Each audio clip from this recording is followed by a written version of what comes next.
Hello and welcome to Public Voice. और मैं हूं आपका मेजबान हमजा इश्तियाक। नाजरीन, बिलाखिर जिस चीज का क्यास था, आज सदर आरिफ अलवी सदर ममलिकत ने इंतखाबात की तारीख का ऐलान कर दिया।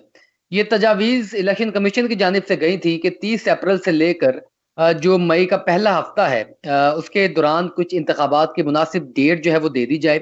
सुप्रीम कोर्ट ऑफ पाकिस्तान ने इस सदर ममलिकत को इस चीज़ का इख्तियार दिया था और डायरेक्शन दी थी कि वो पंजाब के ऊपर अपनी डेट अनाउंस कर सकते हैं। इलेक्शन कमीशन उनसे मुशावरत करे और मुशावरत के बाद एक ऐसी हतमी तारीख जो है वो 90 रोज के अंदर अंदर मुंतखब की जाए, जिससे ये तमाम जो है क्योस टूटे और जो इंतखाबात का शोर है वो थम सके, बिलाखिर इंतखाबात हो सके।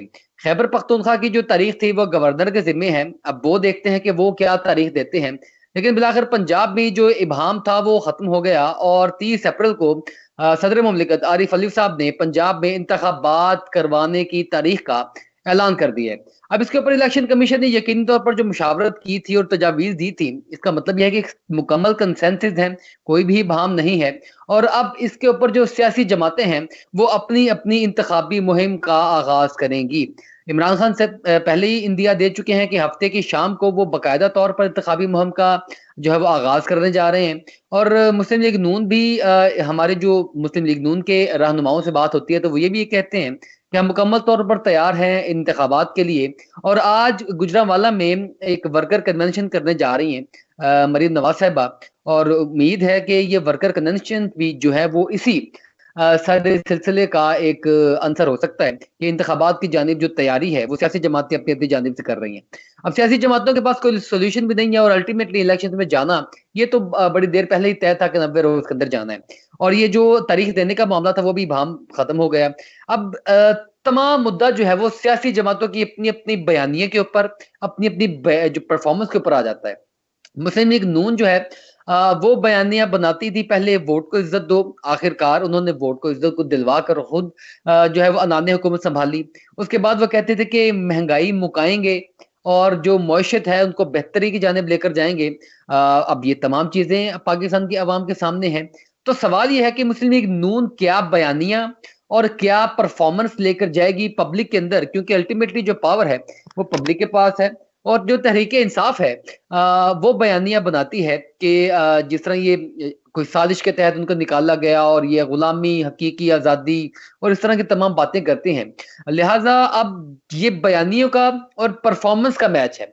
जो कारकर्दगियों का मैच है उसमें दोनों हुकूमतों की कारकर्दगी कोई उस तरह नहीं रही कि किसी को कंपैरिजन में हम कहें कि इसकी बहुत अच्छी थी और इसकी जो है वो खराब रही है। क्योंकि इमरान खान साहब के दौर में कोविड आया तो पाकिस्तान मुस्लिम लीग नून के दौर में सैलाब आया और दोनों ने अपनी-अपनी जगह पर जो-जो मुमकिन हो सकता था वो किया। दोनों ने आईएमएफ से रुजू किया, दोनों के साथ आईएमएफ की रंजिशें हैं, दोनों के साथ अपने-अपने मामलात हैं। और ये तमाम चीज़ें जो हैं, अब एक ही चीज़ के ऊपर एक एज मिलता है तहरीक इंसाफ को कि इतनी महँगाई उस दौर में नहीं थी। लेकिन यकीनी तौर पर उस वक़्त के हिसाब से उस ग्राफ में तहरीक इंसाफ के दौर हुकूमत में भी महँगाई के ग्राफ में इज़ाफ़ा हुआ था। अपनी जगह पर जो-जो मुमकिन हो सकता था वो किया। दोनों ने आईएमएफ से रुजू किया, दोनों के साथ आईएमएफ की रंजिशें हैं, दोनों के साथ अपने-अपने मामलात हैं। और ये तमाम चीज़ें जो हैं, अब एक ही चीज़ के ऊपर एक एज मिलता है तहरीक इंसाफ को कि इतनी महँगाई उस दौर में नहीं थी। लेकिन यकीनी तौर पर उस वक़्त के हिसाब से उस ग्राफ में तहरीक इंसाफ के दौर हुकूमत में भी महँगाई के ग्राफ में इज़ाफ़ा हुआ था। अब ये तमाम चीज़ें जो हैं वो जब अवाम की पॉकेट में, अवाम की गोद में आएँगी, तो अवाम ही फैसला करेगी कि हमारे लिए कौन बेहतर है। अगर पॉपुलैरिटी के ग्राफ की बात करें तो मुख्तलिफ जो एजेंसीज़ हैं, जो मुख्तलिफ इदारे हैं, वो अपना-अपना ग्राफ देते हैं। मैं किसी भी ग्राफ को या हमारा जो अपना नुक्ता नज़र है, हम किसी भी ग्राफ को नहीं मानते। ग्राफ जो है वो अल्टीमेटली इलेक्शंस ही होते हैं, किसी की पॉपुलैरिटी का। और अब ये चेक हो जाएँगे कि कौन पॉपुलर है और कौन नहीं। कौन बड़ी रैलियाँ निकालता है, कौन बड़े जलसे निकालता है। ये किसी इलेक्शन के टेम्पो के लिए तो चीज़ें हो सकती हैं, लेकिन इनका किसी भी लीडरशिप की पॉपुलैरिटी से कोई ताल्लुक नहीं होता अनटिल अनलेस अवाम जो है वो अपना हक़ राय-दही इस्तेमाल करे और हक़ राय-दही इस्तेमाल करते हुए किसी को अपना पॉपुलर लीडर, किसी को अपना मसीहा और किसी को अपना मकबूल लीडर तस्लीम करे। अब ये तमाम जो है ये क्यास टूटा है। लेकिन एक बात इन तमाम चीज़ों में एक और अफ़वाहें फैल रही हैं। वो ये है कि शायद इसहाक डार साहब जो हैं, वो 4:10 पर उन्होंने कोई प्रेस कॉन्फ्रेंस करनी थी जो डिरेल हो चुकी है, लेट हो चुकी है। इसी शायद मुशावरत के बाद जो तहरीक-ए-इंसाफ ने अपना पत्ता खेल दिया आरिफ अलवी साहब ने, इसके बाद जो प्रेस कॉन्फ्रेंस आनी है। प्रेस कॉन्फ्रेंस में कुछ अफ़वाहें ये भी हैं कि शायद इसहाक डार साहब जो हैं वो इस्तीफ़ा देने जा रहे हैं। रिपोर्टर साहब ने पूछा भी तो उन्होंने जवाब नहीं दिया इस चीज़ का। तो कुछ कुछ ना कुछ पक तो रहा है मुस्लिम लीग नून की सफ़ों में, पीडीएम की सफ़ों में। और कुछ लोग ये भी इशारे दे रहे हैं कि शायद वो जनरल इलेक्शन की जानिब जाएँ और वो भी असम्बलियाँ तहलील इंतखाबात की तारीख दे दें। ये तमाम चीज़ें अगर होती हैं, तो क्या फिर भी पंजाब में 30 अप्रैल को ही इंतखाबात होंगे? अगर ऊपर असम्बलियाँ तहलील कर दी जाती हैं और वहाँ पर भी इलेक्शंस की बात होती है और अगर वहाँ पे इलेक्शंस की बात होती है, तो क्या इमरान खान साहब इंतखाबात को आगे करने की बात करेंगे कि जनाब हम पंजाब और खैबर पख्तूनख्वा के इंतखाबात अलहदा-अलहदा नहीं करवाएँगे, एक ही तारीख पर होने चाहिए या जनरल इंतखाबात होने चाहिए। सो ये बहुत एक ऐसा जो है ये मुद्दा बन चुका है, जो पाकिस्तान के इस वक़्त हॉट इश्यूज़ में है और अल्टीमेटली इंतखाबात बहुत सी चीज़ों का हल भी है, जिसमें मईशत भी आती है। मईशत की हालत आपके सामने है। मईशत में जो महँगाई भी आ जाती है, महँगाई ने आम आदमी की कमर तोड़ दी है। यूटिलिटी स्टोर्स के ऊपर भी महँगाई का तूफ़ान पहुँच चुका है। यूटिलिटी स्टोर्स के ऊपर जो प्राइस चेक कंट्रोल कमेटीज़ हैं, जो प्राइस कंट्रोल कमेटीज़ हैं, वो भी बेबस हो चुकी हैं। जो इतनी महँगाई हो चुकी है, माफ़िया उसमें अपनी-अपनी मफ़ादात है, अपने-अपने ज़ख़ीरा अंदोज़ी करके, अपने-अपने इंटरेस्ट और अपने-अपने फ़ायदे जो है वो उठा रहा है। अब इनके ऊपर हुकूमत की अगर वो ग्रिप नहीं रही, तो ये हुकूमत की क्रेडिबिलिटी के ऊपर और कमांड ऑफ लॉ के ऊपर, रिट ऑफ लॉ के ऊपर बहुत बड़ी क्वेश्चंस हैं और इनका भी अल्टीमेटली जो हमारे मुआशियात हैं, वो हल इंतखाबात को ही करार देते हैं। अगली तरफ आएँ तो उसके ऊपर भी बात यही है कि जो इम्पोर्टेड आइटम्स के ऊपर जो मिनी बजट में जो पास हुई थी, जो आईएमएफ हमारे ऊपर बार-बार लागू कर रहा है, वो चीज़ें ये हैं कि 25% सेल टैक्स लगाया जाएगा। अब वो इम्पोर्टेड और लग्ज़री अशिया के ऊपर बिल्कुल लगना चाहिए। ये जो टारगेटेड सब्सिडी है, ये खत्म होनी चाहिए, टारगेटेड टैक्स लगना चाहिए, तो पाकिस्तान के लिए बहुत खुशाइन बात है, आईएमएफ की इस बात को सराहना चाहिए। लेकिन इम्प्लीमेंटेशन में हमेशा मसला होता है और इम्प्लीमेंटेशन के अलावा एक इंडस्ट्री को भी मसला होता है, जो रॉ मटीरियल्स मंगवाते हैं, यानी अगर हम वो इम्पोर्ट करवाते हैं, तो उनके ऊपर टैक्स बढ़ेंगे, तो यहाँ पर जो चीज़ें तैयार होंगी, तो फिर अल्टीमेटली वो महँगी होंगी। महँगी जब पड़ेंगी, तो आपका एक्सपोर्टर जो है वो किस नज़र से आपसे चीज़ें इम्पोर्ट करवाएगा, वो बहुत बड़ा एक गैप आ जाता है इस कीमत को लेकर। आपको इस चीज़ को भी देखना चाहिए कि साउथ एशिया में आप इंडिया और बांग्लादेश से भी कम्पीट कर रहे हैं। लिहाज़ा आपने अपनी मार्केट की जो वैल्यू है, जो प्राइसेज़ हैं, उनको भी अपने रीज़नेबल ग्राउंड्स पर रखना होता है ताकि आप जो है वो अट्रैक्टिव बन सकें, एक अट्रैक्टिव मार्केट बन सकें दूसरी दुनिया के लिए। अब ये तमाम चीज़ें जो हैं उसका अल्टीमेटली जो है असर पड़ता है रुपए के ऊपर और आपके रुपए की कदर आप देख रहे हैं कि किस कदर कम हुई है। आज एक अच्छी खबर ये है कि ₹10 जो है वो मज़ीद डॉलर की प्राइसेज़ कम हुई हैं। लेकिन आप एक दिन में ₹23 बढ़ते हुए देखें और अगले दिन ₹10 कम करते हुए देखें, तो ये कोई अच्छी खबर तो नहीं है। इतनी ज़्यादा वोलेटिलिटी और इतनी ज़्यादा फ्लक्चुएशन जो है, ये मार्केट को खराब करती है। इसमें भी जो बड़ा सरमायादार होता है, वो फ़ायदा उठाता है और आम जो तबका होता है, आम जो सरमायादार होता है, उसके ऊपर महँगाई का बोझ पड़ चुका होता है। वो तमाम उस प्रोसेस में बिल्कुल छलनी की तरह जो अमीर होते हैं, वो ऊपर आ जाते हैं, जो गरीब होते हैं, वो गरीब आ जाते हैं। अब ये मुसद्दिक मलिक साहब इस चीज़ का इंदिया दे रहे हैं कि जनाब ये सियासी गैर यकीनी की वजह से रुपया मुसलसल दबाव में है और ये डॉलर की प्राइसेज़ हाई हो रही हैं। तो यानी तमाम चीज़ें जो हैं वो इलेक्शन से लिंक करती हैं। अब इलेक्शंस की डेट भी आ गई है, आने वाली है। लिहाज़ा इन तमाम चीज़ों को जानेंगे और माहिर मौशियात से भी जानेंगे और हमारे साथ दूसरे मेहमान भी मौजूद होंगे। तमाम से जानेंगे कि पाकिस्तान का अगला लाहा अमल क्या होगा। मेरे साथ रहिएगा। We will be right back after a short break. Stay with अस।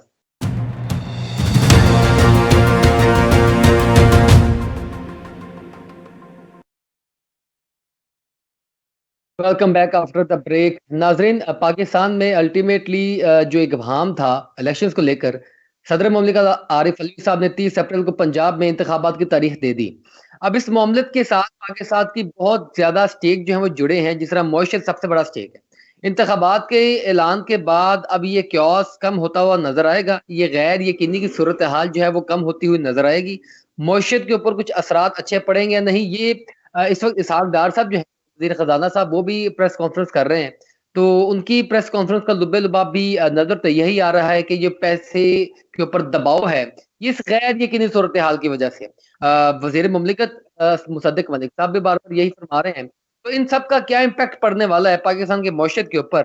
मेरे साथ इमरान एजाज साहब मौजूद हैं, माहिर मौशियात हैं। सर आपका बहुत शुक्रिया प्रोग्राम में वक़्त देने के लिए।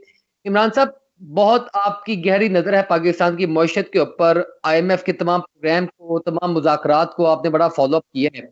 आप कैसा देख रहे हैं इन हालात को? जी अफ़ज़ल भाई, थैंक यू वेरी मच, आपका शुक्रिया। बिल्कुल आपने ठीक फरमाया। इलेक्शन की एक घड़ी जिसकी बात हम सोच सकते हैं कि शायद मुल्क में जो गैर यकीनी सूरत हाल है उससे कुछ बेहतरी आ जाए। लेकिन हुँ, इसके साथ-साथ अभी सबसे बड़ा मसला तो ये चल रहा है कि जब तक आईएमएफ एक स्टाफ लेवल के ऊपर मुज़ाकरात कन्फर्म नहीं होंगे, मुल्क में इसी तरह की बेयकीनी की सूरत-ए-हाल रहेगी। अब देखें ना, हुँ, आपके वो शरह सूद में इज़ाफ़ा भी हो गया, जीएसटी भी लग गई, डॉलर का रेट कल इंक्रीज़ हुआ, आज नीचे भी चला गया, महँगाई में भी इज़ाफ़ा हो गया। लेकिन जो आम आदमी है ना, वो अभी तक सर परेशान है। जो बिज़नेस हुँ, कम्युनिटी है, वो बिल्कुल खुश नहीं है, वो तो और ज़्यादा मतलब क्राइसिस में आ गई हैं। आज हुँ, फैसलाबाद में जो इंडस्ट्रीज़ आपकी हैं, जो फैक्ट्रीज़ हैं, जो मिल ओनर हैं, वो तो कल हुँ, से स्ट्राइक जाने का सोच रहे हैं, क्योंकि उनको सब्सिडी सारी खत्म हो गई है। और अब अगर वो शरह सूद में इज़ाफ़े के बाद सबसे पहले उनको काम शुरू करेंगे, अगर वो बिज़नेस कोई अपना ऑन करते हैं, तो सबसे पहले तो वो बैंक का 22% निकालेंगे, 20% वो और 2% जो बैंक अपना कार्बन ऐड करेगा वो। तो उसके बाद उनको सोचना पड़ेगा कि अब इसमें प्रॉफिटेबिलिटी क्या होगी? क्या हम आप लोगों ने मज़दूरों को देना है और क्या हम लोगों ने अपने पास रखना है? तो आई थिंक सो हुँ। कि इलेक्शन जो है वो बिल्कुल एक छोटी-सी कड़ी तो बिल्कुल हो सकता है, लेकिन अगर आप इसको कहें कि परमानेंट इसके बाद ये प्रॉब्लम जो है वो सॉल्व होना शुरू हो जाएगी, जब तक आईएमएफ की तरफ से आपको बेल आउट पैकेज आपके अकाउंट में हिट नहीं करेगा, मुल्क में बेयकीनी की सर सूरत-ए-हाल इसी तरह रहेगी। आईएमएफ का बेल आउट पैकेज भी अल्टीमेटली इन्हीं चीज़ों के साथ कुछ मशरूत नहीं है। अगर मशरूत नहीं भी है, फिर भी मेरा ख़्याल है कि ये चीज़ें पुश अप तो करेंगी, कुछ एज तो देंगी आईएमएफ को भी थोड़ा-सा पाकिस्तान के साथ मुज़ाकरात करने में। बिल्कुल, आपने ठीक कहा। देखिए, अब आईएमएफ के जो 2-3 शराइत थी, उसमें जो 2 शराइत थी, वो यही थी कि आप डॉलर को बिल्कुल बेलगाम ओपन छोड़ दें। इसको हुँ, पेशावर की मार्केट के हिसाब से इसको ऑन करें। जो रेट इसका निकलता है, आप इसको छोड़ दें, इसको कंट्रोल करने की ज़रूरत नहीं है, वो भी हो गया। जो वो बिजली सर की प्राइस 315 में चला फिक्स करने गया। के लिए की थी, वो भी हो गई। जो जीएसटी लगाने के लिए वो की थी, वो भी हो गई। शरह सूद में जो इज़ाफ़ा था, वो भी कर दिया। लेकिन इन सब के साथ, जो एक सबसे टॉप लेवल के ऊपर उनकी अभी भी एक शराइत जो है, वो पेंडिंग है। और वो है कि इस मुल्क में जो अशराफिया है, वो मुझे उसकी पता है आप क्या बात करने दाद वाले हैं। में आप मुझे वो साबका ट्रेड प्रोग्राम में भी मुझे ये बात टैक्स बता चुके हैं। लगेंगे। जी, बिल्कुल, आपकी ये गुज़िश्ता प्रोग्राम में भी मुझे आप बात बता चुके हैं, लेकिन अल्टीमेटली हमने जो 50-60% या 70% उनके मुतालबात को तस्लीम किया है, वो हमें 60-70% या 50% ही कुछ रिलीफ़ तो मिले वहाँ से। अभी तक हमें वो नहीं मिल पाया। और दूसरी बात ये है कि ये जो इम्पोर्टेड आइटम्स के ऊपर और ये लग्ज़री आइटम्स के ऊपर भी 25% सेल्स टैक्स तक लगने जा रहा है, ये किस तनाज़ुर में है? ये अच्छा है, ये मुस्बत साइन है या ये पाकिस्तान की एक मर्तबा इंडस्ट्री को भी थोड़ा शॉक करेगा? क्या आपके इसके ऊपर क्या एनालिसिस है? तो देखिए, अल्टीमेटली जो भी जीएसटी लगेगा, जो भी लग्जरी आइटम के ऊपर ये चीजें लगाएंगे, तो ऑटोमेटिकली उसका जो लोड है वो अवाम के ऊपर तो पड़ेगा किसी ना किसी एंगल पे। अब देखें, जो हुँ, गरीब लोग हैं उनके उनके लिए तो शायद उन्होंने तो घर में कुत्ते नहीं पाले होंगे, अमीर लोगों ने कुत्ते पाले होंगे, उनके लिए तो कोई प्रॉब्लम नहीं है। लेकिन जो दूसरी आइटम ऐसे जूस है, कैंडीज हैं या और कोई दूसरी आइटम्स हैं, उसमें ऑटोमेटिकली अल्टीमेटली अवाम के ऊपर उसका प्रेशर पड़ेगा। और डेफिनेटली अगर उस चीजों को आप इंपोर्ट करें तो बात वही है। इंपोर्ट करने के लिए आपको यहाँ पे बैंक को एलसीज खोलनी पड़ेगी। अब कितनी को तादाद में वो इसको रोकेंगे, स्टेप बाय स्टेप खोलेंगे, क्या वो यही इसके ऊपर लागू करेंगे कि आप 365 दिन के ऊपर जो है वो माल खरीदे वहां पे, ताकि 365 दिन का पेमेंट का रिलीफ हमें मिल जाए, ताकि एक ही दफा में एक जो लोड है वो स्टेट बैंक के ऊपर ना पड़े और Aahista Aahista step by step ये जो रिमिटेंस है ये जाते जाए। लेकिन अल्टीमेटली इसका लोड तो अवाम के ऊपर पड़ेगा और बहुत ज्यादा हद तक पड़ेगा। अभी भी देख लें आप, जिनके पास जो आइटम्स पड़ी थी वो पड़ रहा है, प्रीवियसली अदनान भी होनी है पड़ तब रहा है। तक था, लेकिन वो लोगों ने असर तो ऑलरेडी पड़ उसकी रहा है। प्राइस इंक्रीज कर दी है। असर पड़ रहा है, मैं और आप कितने प्रोग्राम्स कर चुके हैं, मईशत के ऊपर कितनी बातें कर चुके हैं, हमें पता है कि ये इतना पड़ चुका है कि पाकिस्तानी अवाम की इतनी सख्त नहीं है।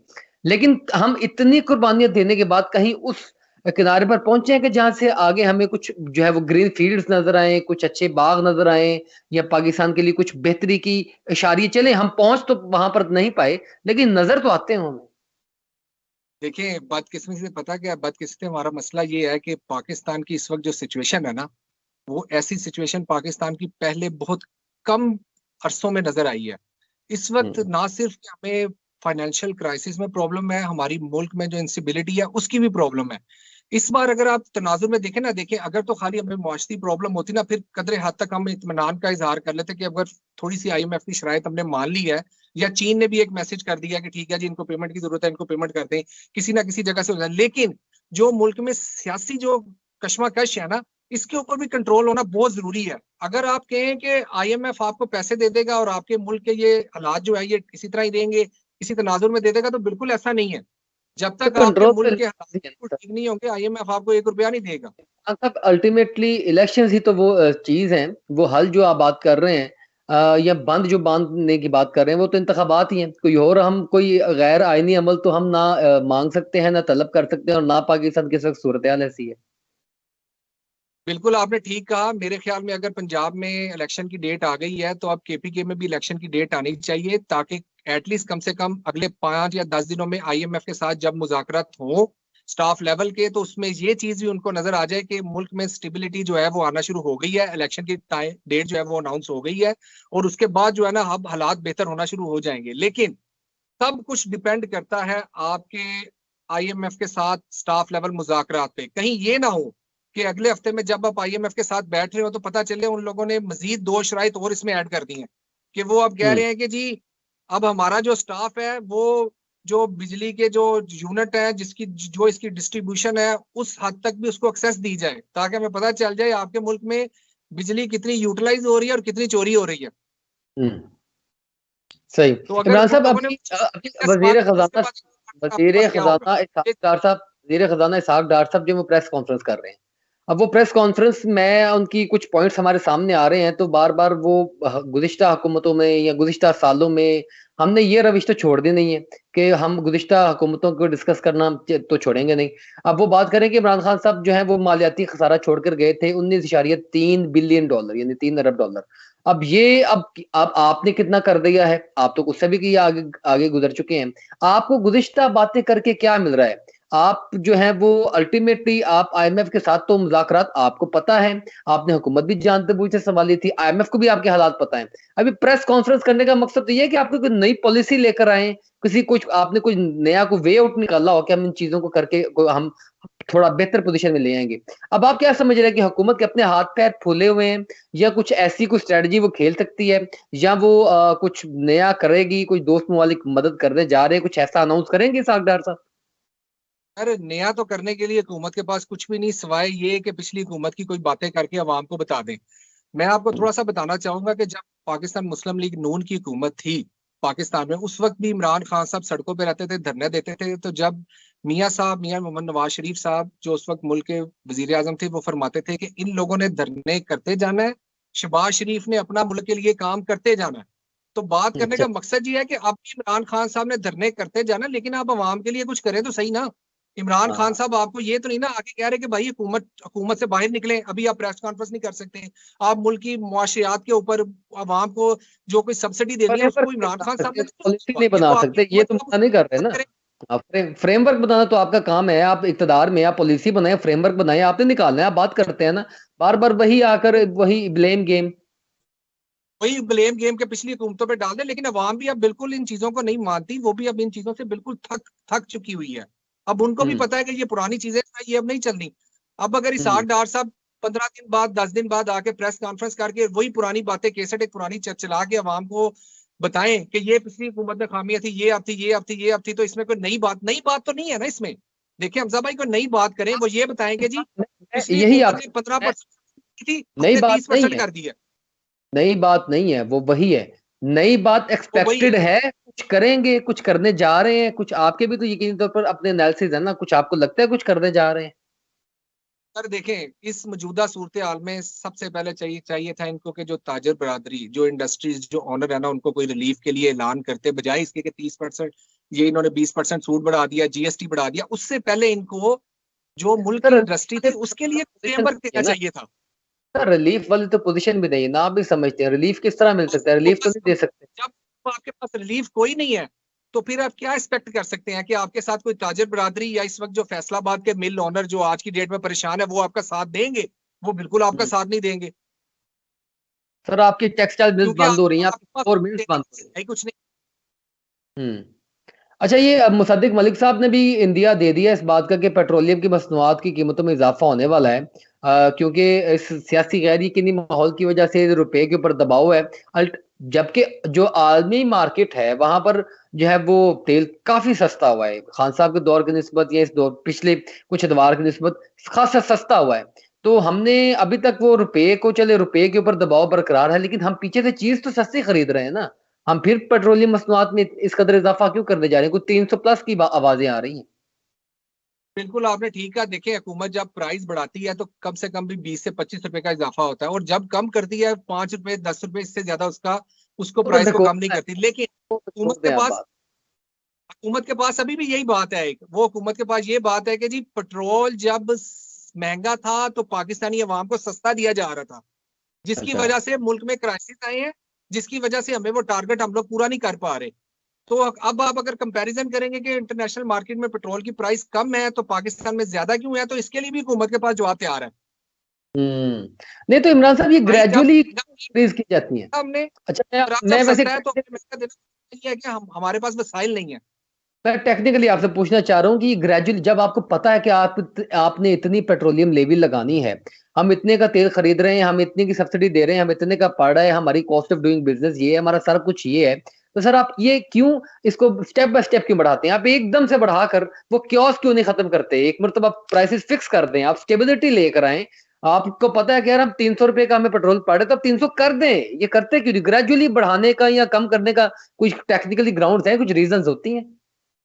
देखिए टेक्निकली रीजन इस वजह से नहीं है क्योंकि आपके बहुत सारे मामला जो है वो जेर इल्तवा है, जिसमें आईएमएफ के साथ आपका बेल आउट पैकेज है, जिसमें अगर सऊदीया या यूएई से कोई आपका दोबारा फिर कॉन्ट्रैक्ट हो जाता है, जिसमें आपको दोबारा फिर वहां से कोई उधार मिल जाता है, उस वजह से हम्म। हुकूमत जो है वो भी कशमकश का शिकार है। क्योंकि उसकी वजह यह देखिए अल्टीमेटली पाकिस्तान मुस्लिम लीग नून जब इलेक्शन में जाएगी तो उसको भी किसी ना किसी जगह से प्रॉब्लम तो है ना, महंगाई की वजह से उनको वोट बैंक इस तरह बिल्कुल तो नहीं, नहीं जाएगी तो वो ना, लोग भी इस तरह ये एकदम से हमें हालात तो बढ़ाने नहीं से है बेहतर है। ना। अब भाई हाँ हाँ, ये हालात तो फिर भी नहीं है ना। अगर ये 10 रुपए या 15 रुपए बढ़ा रहे हैं तो हालात तो भी नहीं है ना अवाम के पास जाएंगे। आप एक मरतबा ही अपने ऊपर वो क्या, वो उर्दू की एक मिसाल है पंजाबी की, कि आप 100 प्याज भी खा रहे हैं और 100 जूते भी खा रहे हैं, तो एक चीज खा लें ना। आप ये तमाम तर बोझ भी अपने ऊपर ले रहे हैं, और सियासी कहते हैं कि हम कुर्बानियां दे रहे हैं, सियासी मसलियत भी नहीं है। वो सियासी मसलियत भी इस्तेमाल कर रहे हैं, अपना बेड़ा गर्क भी कर रहे हैं। कुछ तो कुछ एग्जैक्टली मौशियात के हवाले से कुछ प्ले कर लें। बिल्कुल इसी तरह ही है, बिल्कुल आप सही कह रहे हैं, मुआशियात बस इसी तरह ही रहेंगी सर, हालात इसी तरह ही रहेंगे। देखें जब तक या तो एक चीज है ना हमजा भाई, ये लोग आईएमएफ से स्ट्रेट फॉरवर्ड बात करें, उससे पूछें कि क्या उसने आपके साथ मुज़ाकरात करने भी हैं या नहीं करने। अगर उसने नहीं करने मुज़ाकरात आपके साथ, तो आपने फिर दूसरे जो दोस्त मवालिक है उनसे आप फंड लें। उसके बाद एक चीज डिसाइड कर दें कि भाई हमारा मुल्क क्राइसिस में है, हमारा मुल्क डिफॉल्ट होने लगा है, इस चीज के ऊपर इतना टैक्स लगा रहे हैं, पेट्रोल की प्राइस हम लोग ये कर रहे हैं, आने वाले 6 महीने के लिए हम लोग ये प्राइस फिक्स कर रहे हैं, क्योंकि हमारे पास अवाम को देने के लिए कुछ भी नहीं है। बात खत्म हो गई। बिल्कुल, आप अपनी आपकी रियल पिक्चर वैसे भी उनको पता है, तो आप खुद से जाके आपका तराफ करने में प्रॉब्लम क्या है? आप अवाम को सच बता दें कि आईएमएफ ने जो हमारे पे शराइत रखी है वो हमने इस हद तक मान ली है, लेकिन बाकी की जो शराइत है वो हम नहीं मान सकते। क्यों आपने आप नज़ा अपने की साथ हालत साथ में अवाम रहना को है, आपने का उठना शिकार नहीं है, बना रहे ना हैं। देखिए मरना है, आज ना उठना है। आपने आपने नज़ा की हालत में रहना है, ना उठना है ना मरना है। अजीब सी सिचुएशन पैदा आज कर सके। बिजनेस लेकिन मैं परेशान इमरान साहब, है, आज एक बड़ा वैलिड परेशान पॉइंट, है, एक बड़ा किसी की वैलिड पॉइंट जॉब कि नहीं है, हर बंदा अपने जॉब के लिए परेशान है। किसी को ये नहीं पता चलता कि आज हम जॉब से उठ के आ तो गए हैं, पता नहीं कल वो हमारे बातें मालिक हमें छोड़ दोबारा दें। जॉब वो पे बुलाना यकीन या माने, नहीं वो बुलाना। अगर अगर हम वो दास्तान पे आ जाएं तो वो बहुत लंबी है, किताबें खत्म हो जाएंगी जो पाकिस्तान की आवाम की हालात हो चुके हैं। मैं एक और आपसे बड़ा बिल्कुल टेक्निकल क्वेश्चन पूछ रहा हूँ कि पाकिस्तान की वजारत खजाना या हमारे ट्रेजरी के मैटर जो हैं, ये जब बहुत ज्यादा इतने इन्फ्लुएंस में है, इंटरनेशनल इन्फ्लुएंस में है, तो हमारे वजारत खारजा का भी बड़ा इंपॉर्टेंट तरीन इसमें रोल है ना। तो हम तो बात करते हैं कि जनाब इस वक्त हमने अपनी वजारत खारजा या अपनी फॉरेन पॉलिसी बड़ी बेहतर की है जनाब, बड़े अच्छे लोगों लोगों के साथ हमारे ताल्लुकात हैं। अमेरिका के साथ हमने ताल्लुकात बहाल किए हैं, हमने दूसरों के साथ बहाल किए हैं। सऊदी अरेबिया के साथ मामला इमरान खान ने खराब किए थे, यूएई के साथ खराब किए थे, हमने बेहतर किए हैं। तो आप इन बेहतर हालात में आप उनसे कुछ जो है वो अपने मामलात के दिखाकर कुछ उनसे एड नहीं ले सकते? कोई हालात बेहतर नहीं की जानब लेकर नहीं जा सकते? तो ये आप समझते हैं कि ये अगर लिंक है तो नाकामी फॉरेन अफेयर्स की भी बहुत ज्यादा है। बिल्कुल एग्जैक्टली है। देखिए मुल्क में जो है वो दाखिली और खारजी अमूर के ऊपर जो भी आपकी ये वजारतें होती है, इनका बहुत बड़ा प्ले होता है। ये बेसिकली हम्म। तौर पे जितने भी सिफारत का पूरी दुनिया में भी बैठे हुए हैं वो पाकिस्तान को रिप्रेजेंट कर रहे हैं। जो हम्म। हमारी वजारत खारजा है, इसको चाहिए था कि जो हमारी डिप्लोमेट मिशन वहां पे इतनी इतनी लंबी तनख्वाहें लेके वहां पे बैठे हुए हैं, जिनका कोई काम ही नहीं है, वो जाके पाकिस्तान को रिप्रेजेंट करते, कोई ओवरसीज पाकिस्तानियों को बुलाते, उनके साथ कोई कन्वेंशन करते, उनके साथ मिलकर बात करते, किसी के लिए उनको इन्वेस्टमेंट के लिए किसी जगह के ऊपर कोई मजबूर करते। लेकिन हम्म। आप अब क्या बात कर रहे हैं कि ममालिक, मैं कहता हूं कि वो ओवरसीज पाकिस्तानी के साथ कोई अभी जो हमारे डिप्लोमेट मिशन है वो कोई मिलने के लिए तैयार नहीं है। आप भी किसी एम्बेसडर को कॉल करके पूछ लें कि सर मुल्क के इतने बुरे हालात है, आपने किसी ओवरसीज पाकिस्तानी से रब्ता किया कि वो क्या इन्वेस्टमेंट कर सकता है इस वक्त में पाकिस्तान में? तो वो आपको जवाब देने के नहीं जी हमें तो पता ही कोई नहीं, हमने जाना कोई ये काम हमारा है ही नहीं। जैसे इमरान साहब ये कंफ्यूजन तो इसी वजह से है ना कि पाकिस्तान के अंदर जो मैंडेट है बेसिकली, जो आप देखें ना हुकूमत में इदारा बैठे हुए जो है ना, लोग, हर मैंडेट भी तो बार इदारा बार जो है ना चैलेंज वो हो रहा दूसरे इदारे को काम है ना वो दूसरे इदारे के ऊपर थोप रहा है।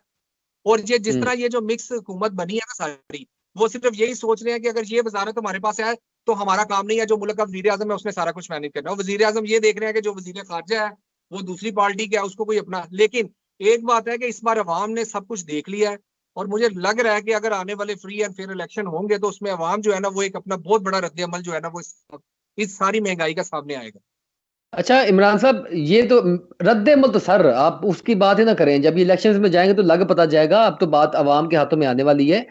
इमरान खान साहब ने भी इंतखाबी मुहिम का आगाज किया और उन्होंने कहा कि ना हफ्ते की शाम को मैं इंतखाबी मुहिम का आगाज करूंगा और मैं फिर रोड मैप बताऊंगा कि पाकिस्तान जिस मुश्किल में है, मैं इससे निकलने का रोड मैप फ्रेमवर्क बताऊंगा। आपको क्या फ्रेमवर्क हो सकता है खान साहब के पास? खान साहब के पास सबसे पहला जो फ्रेमवर्क यही होगा कि वो आपको कहेंगे जी मैं ओवरसीज पाकिस्तानियों को जो है ना जो मैंने वोट का दिया था, हम लोग दोबारा ओवरसीज पाकिस्तानियों के पास जाएंगे, उनसे रिक्वेस्ट करेंगे कि आप पाकिस्तान में इनकम लेके आए, मैं एक साजगार माहौल बना के दूंगा कि दुनिया यहाँ से बाहर आके पाकिस्तान में इन्वेस्टमेंट करे। वही इमरान खान साहब के पास रोड मैप होगा जो पिछली हुकूमत में उन लोगों उन्होंने अपना रोड मैप दिया था सबसे पहला। दूसरी बात यह है हाँ। कि शायद वो आपको यही कह दें कि हम जी रूस से तेल ले लेंगे, हम जी सस्ते वसाइल इस्तेमाल करेंगे, लेकिन अल्टीमेटली अमेरिका के बगैर पाकिस्तान में बड़ा मुश्किल है, आपको पता है सर्वाइव करना। ब्लफ और अब कितना अगले होगा, हफ्ते में अमेरिका जो कितनी होगी कि टीम है ब्लफ वो कितना पाकिस्तान में आ रही है। होगा, उनकी इन बातों में हकीकत कितनी होगी, ब्लफ कितना होगा? देखिए हकीकत तो आपको पता है कि ये चीज तो सोचने देखने वाली है कि इमरान खान साहब ओवरसीज पाकिस्तानी जितने भी अगर पिछली हुकूमतों से आप कंपैरिजन करें तो इमरान खान साहब की हुकूमत में ओवरसीज पाकिस्तानी ने सबसे ज्यादा फंड जो है वो पाकिस्तान में भेजे हैं। तो शायद हो हम्म। सकता है कि इमरान खान साहब जब एक दफा दोबारा फिर अपील करें ओवरसीज पाकिस्तानी तो शायद वो ओवरसीज पाकिस्तानी वाला जो कार्ड है वो इनका क्लिक कर जाए, और शायद हम्म। वो कोई मुल्क की सूरत हाल के ऊपर रूस या किसी और जगह के ऊपर कुछ पॉलिटिकल अपने विंग्स यूज करके किसी ना किसी जगह से कोई ना कोई इमदाद लेके कोई आपको एक पैकेज बता दे कि ये पैकेज जो है ये इसको हम ऑन करेंगे। अच्छा इमरान साहब, बतौर माहिर मौशियात आप क्या समझते हैं कि who played well? Both prime ministers Imran Khan साहब एंड शहबाज शरीफ, और both faced with natural disasters like corona and the flood. तो आप क्या समझते हैं कि फ्लड और कोविड दोनों प्राइम मिनिस्टर्स के ऊपर एक तरह की सिचुएशन क्रिएट हुई, तो हु प्लेड वेल सर मेरे इकोनॉमिकली? ख्याल से आई थिंक जो सिचुएशन थी ना वो फ्लड से ज्यादा डेंजरस थी। उसकी वजह ये थी कि उसका सर्वाइवल जो है ना वो बहुत लेट तक रहा है। उसके हम्म। आफ्टर शॉक जो है ना हमें बड़ी देर तक भुगतने पड़े हैं, जिसमें इंडस्ट्री पूरी बंद हो गई थी, चोक हो गई थी, लोगों के पास खाने के लिए पैसे नहीं थे, लेकिन उसमें उन लोगों ने इमरान खान साहब की हुकूमत ने बहुत अच्छा काम किया है। अगर आप शहबाज शरीफ साहब का कंपैरिजन करें तो आई थिंक सो अगर पाकिस्तान में पूरा मैंडेट मुस्लिम लीग नवाज के पास इस वक्त में होता बजाय इसके कि ये मिक्स पार्टी होती, तो हम्म। शायद अगर मियां साहब पाकिस्तान में मौजूद होते तो शायद पाकिस्तान की हालत थोड़ी बहुत बेहतर होनी थी कंपैरिजन टू पिछली हुकूमत के। यानी ये जो इसमें मिक्सअप क्यादत है, ये बोला ना आपकी मिक्स अचार हुकूमत की वजह से ज्यादा मसला खराब है। शरीफ साहब को फॉलो करते हैं। यानी कोalition गवर्नमेंट की वजह से मसला ज्यादा खराब है। अगर मैंडेट किसी एक पार्टी के हाथ में ज्यादा हो तो वो ज्यादा, ये तो बड़ी क्लियर कट बात है ना। जी, और इस चीज का देखिए बात ये है ना कि हमजा भाई इस चीज का इनको पता था ऑलरेडी।